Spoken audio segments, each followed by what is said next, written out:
trauma informed. And exactly, I used to be so amazing as a woman that was taken from me. I'm gonna cry because I'm live judgment and the Emperor. So right now, the churches are coming after anyone who uses divination tools. And I have to create a rebuttal to that, like a logical rebuttal. Hope you can hear me. The fan's on. Just, guess I'll turn it off actually.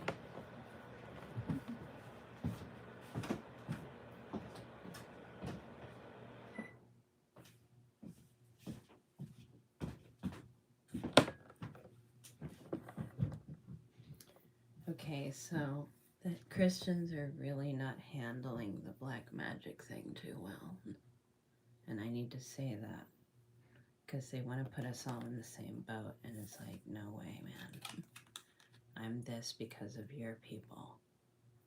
The ones you turned away, burned at the stake, tried to eliminate, they're out there, reincarnated. To teach you all a lesson again and again or something. So there is no place on this earth where God is not. You people need to stop acting like you need to intercede for God. You need to give it to God. You need to pray for everyone. There's a reason why you can't and won't do that. When I say you, I mean this church community who thinks they need to, like, basically do a Phoenix program on the spiritual community. Attack, find enemies, you know. I'm not going to name any names right now, but that's all Christianity is good for right now, is to demonize people. The YouTube Christian community. And no, Christianity is so much more than that. It needs to be right now. Hello, good morning. So anyway, I'm coming here as a very traumatized and therefore trauma-informed person. The Lovers reversed and the Moon. What's the Lovers reversed? The Devil. And the Eight of Cups. Yeah, exactly.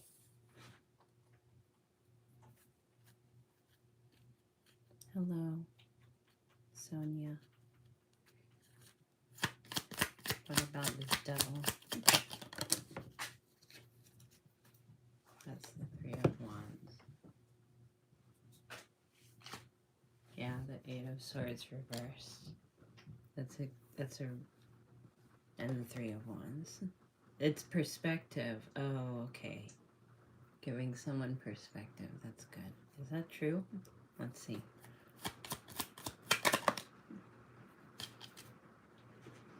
Yeah, it looks pretty good. This potential future. So what is tarot? Okay. Because I have to make this statement now that the church is coming after us, like, with their burning torches. So tarot is an exercise in psychology or decision making. I would refer to, it's the Ellsberg paradox. I don't think it even mentions the tarot cards, but I think of that work, and I had another clear example. Oh, playing cards. So just about anyone, hello, Leonard. Just about anyone uses playing cards, like, you know, plays solitaire or poker or what have you. Well, the tarot cards correlate to those cards. Now, some of them depict nudity, but the nudity it stands for people's like spiritual state, you know, like who you are when you're not of this on this earth. AFK wait, what does that mean? What kind of profession? Like, what's your job? You trying to tell me what you do? I'm interested. Here's the King of Wands. So what about this Eight of Swords reversed? There's a Page of Cups. And a Nine of Pentacles. Like, cool.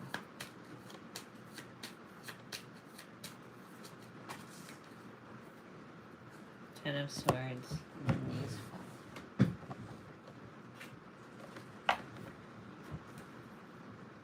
Interesting. Three of Pentacles, Five of Pentacles.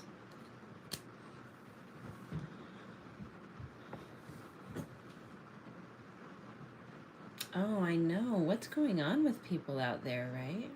They're doing anything. I mean, you know, it's just not healthy. But people need friends or whatever, you know. No, some of it is bad, some of it is demonic, sadly. Capricorn. Yeah, exactly. Thanks for bringing that up.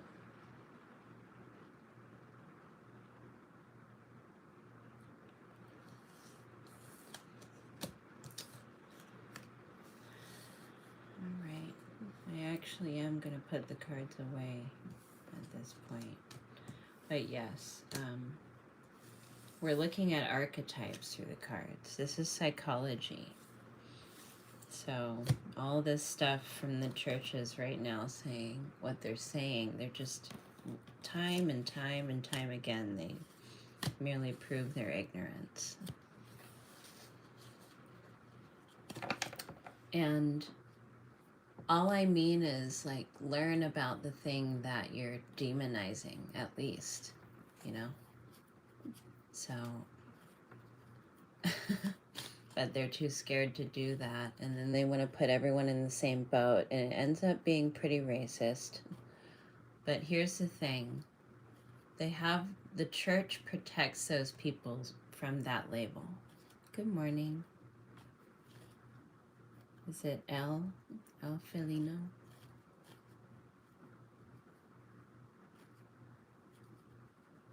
Well, intelligence can be separate from religious beliefs, and religion can be dangerous, and so can intelligence. A witch? Well, I am a magician. You know, I can perform tricks. I'm more of a, what would you say? Like, I'm just a writer. I'm just someone who does research. So I'm not a witch. A witch is a practitioner, like day by day, things like that. Now, that doesn't mean that I might not appear that way to someone because of my culture. But that's my culture, is like sort of a more close to the earth. You know, I can't, I have a very small body frame. You know, I am different from most people. There's a justice card for you if you were wondering whether I'm good or bad. That's nice. Well, according to these cards, I'm not feeling any judgment from you, and I appreciate it. Thank you.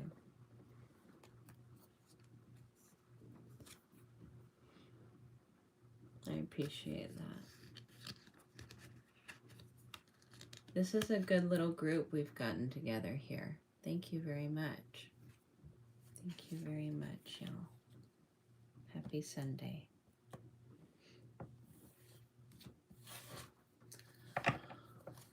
But yes, a lot of my wisdom is trauma informed. Because, you know, when you're around adults who won't treat you like a child. I mean, yeah, exactly. They won't treat you like a child when you're a child. They're bringing you into their mess, their war, their drama. But at least in that case, I got a lot of information when I was a kid. You know, they thought I would forget everything, but they didn't. Good morning, thank you. They thought I would forget everything because I was a child, and no, if you're a traumatized child, you remember everything. You know, there are maybe a few months in the very beginning when you're not all that cognizant. But I even remember stuff from that long ago. Some absurd stuff, because life is rather absurd when you're a baby. Hello, Jimmy and Martin. Thank you. Yes. I also kept journals. I'm just someone who, even today, I'll record my thoughts in audio. And anyone ought to do that, because when you go back and listen to yourself, you can really root out your own misgivings and misunderstandings and stuff, you know. It's very important to do that. These days especially. It's like, wait a second. I don't like that I sound pathetic there. You know, you might as well listen to yourself and think of it that way before you go out and be that way.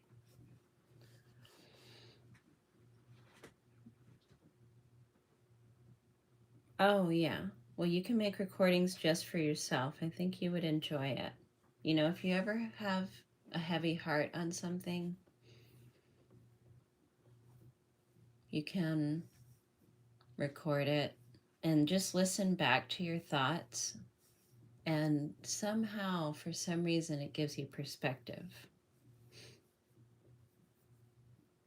Yeah, thoughts on bad habits sometimes. But, you know, always remember to give yourself credit. I really think we're a little too hard on ourselves. I hear people talking out there like, you should be this way. No advice should ever be given that way. We can't treat each other like that anymore. You don't know what someone's been through, and it's only going to matter if you're an example of it, whatever it is that you believe, you know, if it's good or it's bad. Like, no one wants to hear it from you if you're not a good person, and nor is it worth spreading, obviously.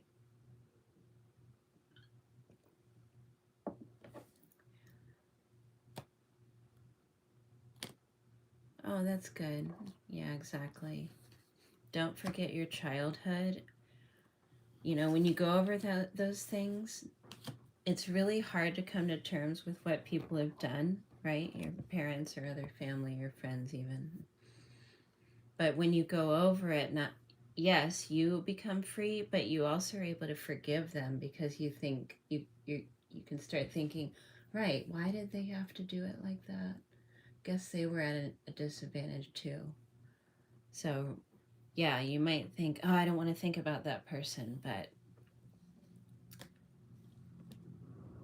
you know, sometimes you need to go back and just accept, oh, right, just depending on how limited their worldview was, they couldn't make any other decision. Because these are sometimes miserable people that made you miserable. Hello. Hello, Sonia and Peaceful Mantra. Yeah, make games. But you know, you can make positive games. Think of like positive scenarios that people can choose on the fly. I would like for games to not be so attacking. Can anyone work on that? Because you can be a great warrior and not have to fight all the time. If you're fighting all the time, that kind of indicates you're dumb. Sorry to say. You should be smart enough to avoid conflicts for the most part and only have worthy battles.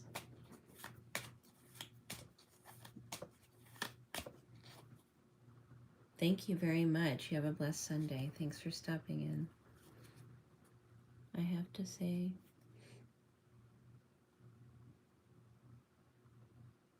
That's good. Yeah, I forgave my mother so hard on her deathbed. I treated her so well. And it's just devastating I didn't have more time with her, but you know, she didn't set the family up for that because she didn't think of herself as deserving. She didn't act that way, and then that's how it ended up. So thank you for sharing, Tony Marie. Bye. Thanks for stepping in, anyone who's leaving. Okay, you have a great day. Thank you. It was a beautiful moment.